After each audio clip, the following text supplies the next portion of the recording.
Howdy, folks. Welcome to ARK University. I'm Professor Bowden Maddox, and with my assistant here, Astrid Maddox, we're going to try to share some knowledge and wisdom about ARK Survival Evolved for you if you're interested, if you're new to the game, or if you're just curious about to learn a little bit more, maybe you don't know. Today we're going to be talking about temperature control. Now, temperature control is very important on the ARK, and it plays a big part in your ability to survive and your consumption of food and water. This is an interesting place we've arrived at here. This is a kind of a border between the winter biome and the non-winter biome, if you will. And if I walk over here to the winter biome, you notice in the bottom left corner of my screen appears a snowflake, and a message appeared on my screen saying that I'm cold. Now, when you get a snowflake, that's the minimum amount of coldness, and what happens is you start to consume food a lot faster. So you'll have to eat your food more often when you have a snowflake. It won't kill you, unless you run out of your food, of course. But if you continue into the cold biome to the point where you find you're an ice cube, then that will actually start draining your health directly. And you need to immediately either replenish your health, eating a lot of food will do that, eating health potions, which we'll talk about in another video. We'll talk about brews and potions and that sort of thing, or getting out of the cold to revive your health, or getting warm somehow. Now, on the opposite side of the spectrum here, we have the heat, and what you really want is you want neutral, which is what you got here. Now, to demonstrate the temperature effects a little more, I think I'm going to take off all of the clothing, and I'll talk about why I'm doing that in a moment, because we're going to talk about the different things that can help you with temperature control. Let's head back into the winter biome with no clothing and see what kind of an indicator we get. Ooh, we get an ice cube. You're freezing. You should find warmth immediately. My health is actually going to drain at this point. If I bring up my inventory, you can see my health is slowly going down. And if I do nothing at this point, I will eventually die.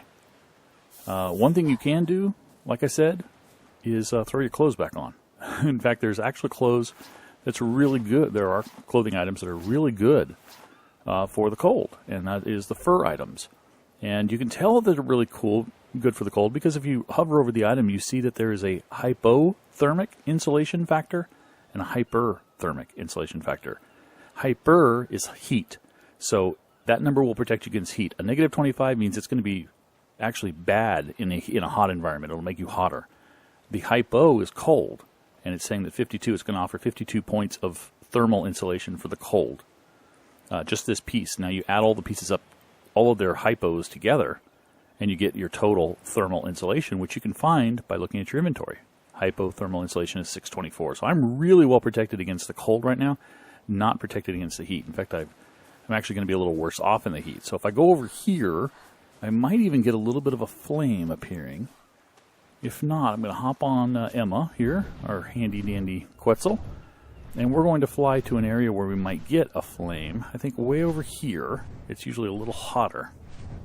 Now the biomes, there we go. That single little flame means I'm hot.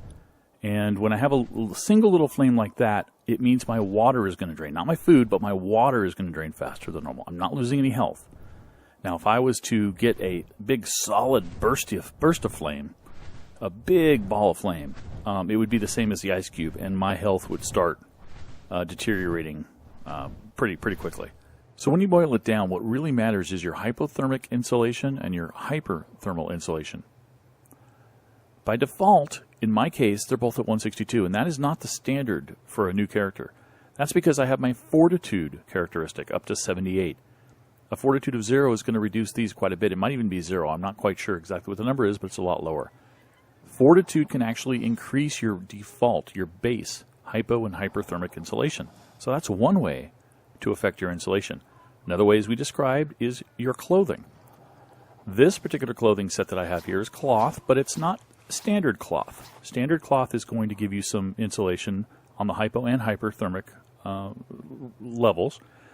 But this is going to give you even better, because this is special, advanced clothing. It's an apprentice cloth hat, an apprentice cloth shirt, ramshackle cloth pants, ramshackle boots, and ramshackle gloves. Now, these advanced items of clothing can be found by killing some creatures. You can find them in their inventories.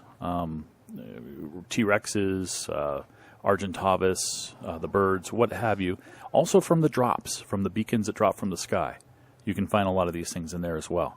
So you want to look at this, and you want to look at each item and see what its insulation value is, because one cloth shirt is not necessarily going to have the same insulation as another one. And even if it says primitive, when you get it from a drop or you get it from an animal, check those values because they might be different. So find what works best for you. In my case, my combined hyperthermic is 317 in this clothing here, and my hypo. So this is a pretty nice set of clothing to wear around here at my base, because it's not too hot and not too cold, but sometimes it gets a little warm.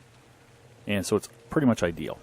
You'll notice that I've got a snowflake here, and if I bring up the H, if I hit the H key on my keyboard, I'll bring up the stats, which tell me it's 33 degrees outside right now, Fahrenheit. You can change, if you have your option set to Celsius, you'll see the temperature that's more familiar to you.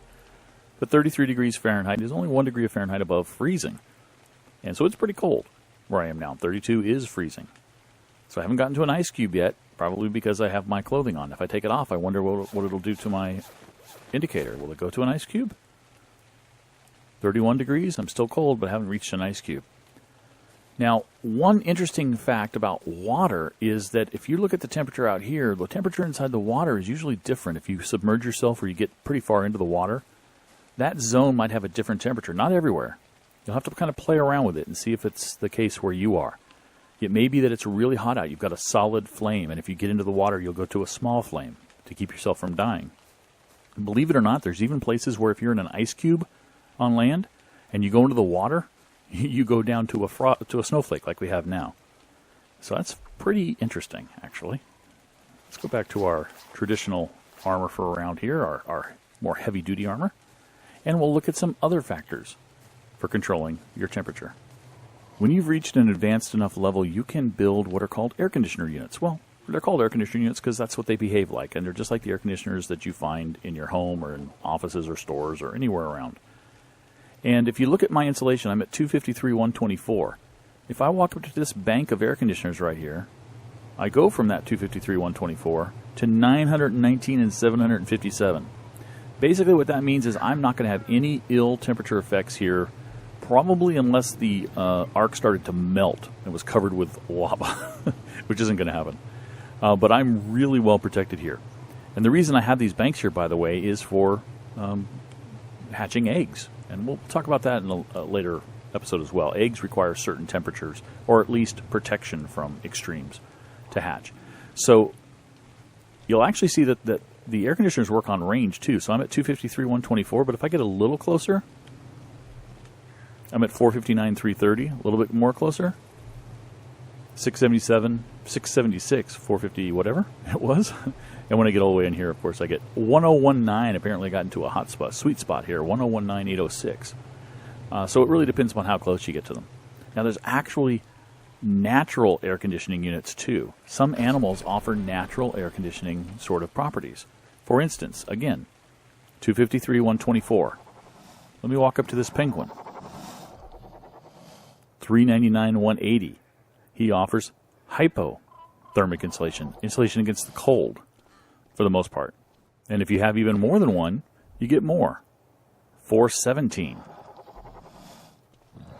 Now, penguins are not the only animal that offer thermal protections. Another one is a recently added animal called a dimetrodon. So let's back away from the dimetrodon. Let's look at our protections, our levels. We're at 253, 124. Walk up to him. We're at 367, 238. Again, it affects both, but it also affects hypo pretty well, too. So these guys protect you in the cold, but they protect you in the heat as well. That's pretty cool. One last thing I'd like to talk about with regard to temperature control is what's called the home buff. One of the reasons you might want to build a home, and it doesn't have to be an elaborate home like you see here. It could be just a simple, one foundation, 4 walls, and a ceiling, is because you get something called the home buff. And when you go inside a house structure, actually, let me check our thermal insulation out here. We're 253, 124. Where we are.